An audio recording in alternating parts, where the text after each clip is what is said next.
Bienvenue à Australian Opal Cutters.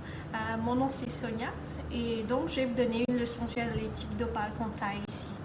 Donc il y a 4 types d'opales qu'on taille. On a notamment le blanc que vous voyez ici. Le blanc qui est le plus commun. Et le blanc représente 60% des opales de mine. Et quand on taille le blanc, on garde 50% et on perd 50% de l'opale. Et l'opale blanc, ça se situe à Coober Pedy, cette région d'Australie que vous voyez ici. Ici. Ok. On a le cristal. Le cristal, normalement, ça se situe aussi à Coober Pedy. Et le cristal, il y a 3 choses qu'on évalue, comme pour toutes les opales que vous voyez ici.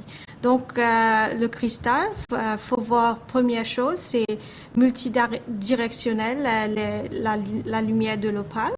La seconde chose, c'est qu'on voit une couche large de couleur, c'est-à-dire pas de petits points de couleur.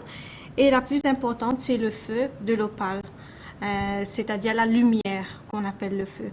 Donc, si vous regardez notamment sous la table, dans l'obscurité, vous allez voir plus la lumière qui ressort. Donc, c'est une habitude que des anciens miniers auparavant faisaient pour voir la lumière de l'opale.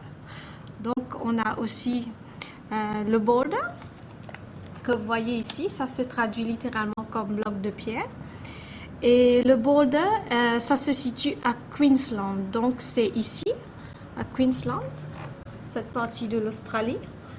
Et celui-là, c'est prédit que dans 10 ans, ça va disparaître parce qu'il y a restriction de mine, restriction sur les licences de mine et aussi parce que les aborigènes veulent conserver leur terre.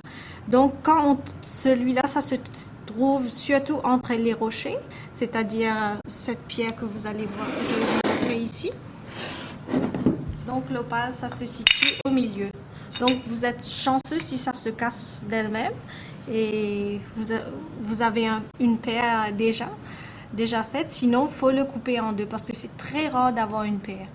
Et donc, quand on taille l'opale, on garde une couche de la roche marron qu'on appelle roche de fer et une couche de l'opale. Donc, ça donne plus d'intensité à la couleur de l'opale. OK?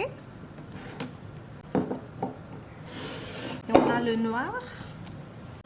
Donc, le noir qui se situe ici. Donc, le noir a l'oxyde de fer à l'intérieur. C'est ça, il y a une couche de gris, normalement, et une couche de l'opale. Et celui-là, le noir, vous pouvez avoir en gris ou sinon en noir ici. Le vert, le jaune, couleur de l'arc-en-ciel. Mais le rouge étant le plus coûteux pour toutes les opales. Ça, c'est comme ça. Donc, pour l'opale noire et le boulder, on garde que 5% et on perd 95% de l'opale qu'on utilise normalement pour faire le doublet et le triplet. Donc, je vais vous expliquer en détail. Donc, le doublet que vous voyez ici, c'est constitué d'une couche de la roche que je vous ai montré avant, le boulder opale, et aussi une couche de l'opale en haut. Ça peut être n'importe quel type d'opale que nous collons naturellement ensemble avec l'opale.